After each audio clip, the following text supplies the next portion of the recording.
Pois, bueno, Gabriel vai nos ler agora, por último, unha terceira poesía do seu próximo poemario.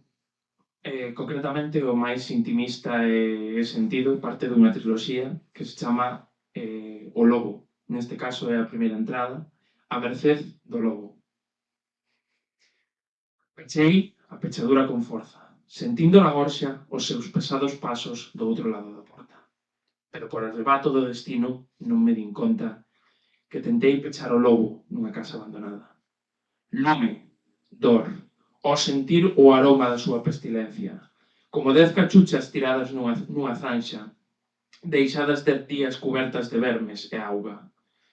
Peste negra, matabacas, non me preguntes a resposta a unha pregunta que xa sabes que está morta, asasinada por un cobarde que a rematou pola espalda. Culpable, son culpable de ser eu, de perdela.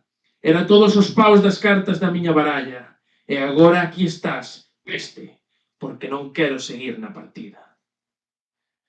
Entón, unha poderosa, áspera e húmida pata arrincoume o aire aplastándome contra a porta. Non me culpes a min de querer cambiar o amor por mentira, dixo cunha voz alén das tumbas e a neve recén nacida. Eu só son a sombra que vive baixo a túa cama, a nube que mata o sol da túa frágil alba, non a lingua traidora que escondes ben agochada. Outra pata deume o frío e unha lingua morada deixou a neve na miña cara.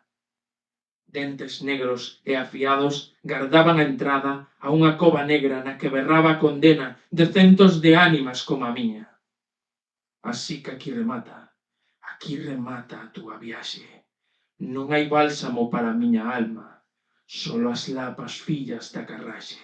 Pero aínda me queda por xogar unha carta. Se pechas os ollos, será algo máis agradable. A escopeta disparouse, deixando un boquete á altura dos ollos. No chineiro de atrás escoitouse ao lonxe como se rompían os pratos. Menos mal que eu era o último dos meus veciños. Que considerado ao non querer despertar a ninguén no medio da noite. Veña, tes moito camiño que percorrer ata poderte deitar. Érguete. Confuso de que existira máis alá, preguntei ca mitad da miña caera. E agora? Agora. Ti queres deixar de ser, regresar a nada, e eu teño fame. Bravo!